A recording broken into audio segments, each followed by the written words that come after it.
I think the model was really built for scale and standardization.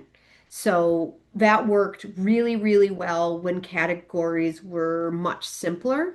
We are clearly in a time right now that simple is not at all the topic of our conversations of this kind of world that we're living in right now. So when you're dealing with complex categories, we obviously deal with healthcare and local at scale, emerging tech, products. When you're dealing with all that, they don't really fit a very standardized playbook. Plenty of times I wish they did. I remember a time where there was a very simplified playbook and very standard, but the reality is that those days are long gone, which gratefully I'm still having a good time trying to figure all this out like the rest of us. But I think that what's really interesting about that is the independence piece of this means that we can really build the team, we can build the tech stack, we can build the process around the actual problem. And we're not really kind of rounding our decisions through this massive ecosystem that can happen in other organizations. We're not really protecting any sort of proprietary platform that has to scale across the organization because we know we made a very big investment in that. We're really just solving the problem. And that's not a philosophical advantage anymore. That is actually a structural run. So that kind of structural way of thinking about things, organizing your company and the way around the problem, I think is a real game changer for independence and independent agencies. So yes, I did say that. Well, Amanda, from structural independence and complexity to the question of speed. Mm. Speed is becoming the product in fast moving markets, obviously. How do you measure whether an agency is moving fast enough? And what does that cost in terms of, say, quality or strategy? Yeah. One, I do think we need to redefine what we mean by speed because I think everybody sort of in our world internalizes it a little bit differently. I think the reality is for many years we keep saying speed is just let's move quicker. I think it's really the way I sort of think about it and define it is reducing the time between insight and action. So if we can reduce that amount of time, that to me is kind of the speed. So the question I tend to ask is how long does it take an organization to actually recognize a market signal? And how do we do it in a way that doesn't sacrifice any sort of strategy and turn it into a meaningful response? So building systems that allow strategy and execution to happen simultaneously is really important. And obviously, again, knowing the healthcare side of our house in healthcare, moving fast really can create risk. So you have to balance that kind of speed, typical speed, with how are we making sure we're not creating risk, but how do we also make sure we're pushing it because the risk of doing nothing, the risk, I always say ROI, the risk of inaction can be riskier. So you have to have some sort of action. So the goal is really responsiveness, not recklessness. Obviously, we all, I think, take that really serious. Being an independent, being an employee-owned company, it's not our money, it's our clients' money. So we take that very seriously. I think the orgs that'll really win are going to be the ones that can really maintain that kind of strategic discipline while shortening decision cycles. Because at the end of the day, we're we're still humans making decisions. As of uh, July 22nd, 2026. We have to timestamp these just, for prosperity. We do. So, Amanda, let's stay with healthcare a little bit, and let's put the focus there. Particularly, regulatory change can shift campaign parameters overnight. Yeah. Talking about speed. How does an independent agency's structure help it navigate that volatility better than, say, larger networks? Large networks have a lot of layers. Just a reality. A lot of layers, legal compliance, regional leadership, global oversight. I think, anytime you're just adding layers, it adds time.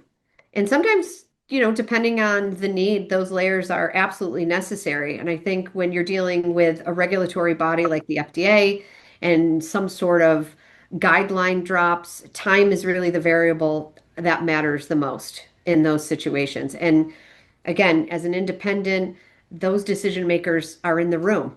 We're we're we're a little bit like maybe Marvel, like Avengers assemble. And we assemble, and we know we're the ones that are going to be the ones that need to make these decisions. So we can convene the right people, same day. We can assess the impact and we can move. So we're also obviously not protecting legacy structures or siloed P&Ls. Our real core incentive is just fully aligned with the client's outcome. And I know I say that like it's simple, and I get that it's more nuanced, but really the core of what we do is just aligned to what the clients need and their outcome. And you do that and you continue to do it and you continue to prove it, it just kind of eliminates it being a talking point. It starts to recognize, oh, that's how we're organized. And you start to organize around that thought and make it happen.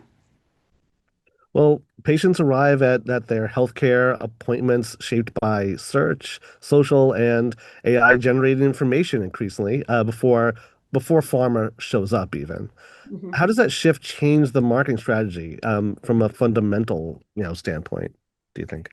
Well, first of all, I mean, we're all doing it, right? So sometimes we are notorious for almost separating ourselves from patient, from consumer, from HCP, right? We almost separate ourselves from this. And yet when we step back and realize, wait, what am I actually doing? How are my behaviors changing? Oh, I am scrolling TikTok. Oh, I am going down the rabbit hole of Reddit and trying to figure out, did you hear about this or know about this? And so, of course, with AI, that just adds a whole nother really interesting layer. I think the gist of it is that the patient's really no longer a passive recipient of any sort of information. They're showing up. I am showing up, to the appointment, really having already formed some sort of a belief. And I think with AI, I feel even more empowered to believe that belief, which could go either way because sometimes it's accurate and sometimes it's obviously not. So you want to have that great dialogue to make sure you're sort of dispelling your own, uh, not believing your own narrative only. But I think what really that means for pharma in particular is the brand is now in a conversation it didn't start. I think it's been in a conversation it didn't start for a minute, but it's really now, in the conversation it did not start. And so the real question becomes how are you shaping that pre-conversation to the best of your ability and what can you control in that pre-conversation, before the narrative is already set. So you're thinking about the funnel and then you're upstream in ways that really matter. And I think HCP marketing in particular has to account for what the patient already believes. And I think really the doctors that lean in and in that community that lean in and know that we're showing up with this information and recognizing like it is here, it's not going anywhere. I find that I'm more leaned into them and I'm more appreciative as a patient to really listen to what they have to say. So if they're going to dispel my belief, I believe it more if they're going to just when they just acknowledge that I am here. I've clearly probably done some legwork. That legwork is most likely leveraging AI. Acknowledge that and then say, okay, so let me help you. Let me help you unpack all of this so that it becomes the ability to not necessarily dispel any sort of inaccuracies or validate the accuracies. And that's important. On the DTC side, I think you're just working a little bit harder on credibility, not just awareness. So both just really have to take into account just what AI generated content to our society is and seriously understand it as a channel, understand it where the risk rewards are, because there's a lot of patients. Um, Using it, leveraging it, and will continue to. I mean, again, whoever's listening, raise your hand. Tell me you're one of those people and just accept it. And then we can go from there. Well, Amanda, going from there, I'm thinking about the balance that that pretty much all marketers and agencies these days are thinking about when it comes to the dynamic between branding and performance objectives. Yeah.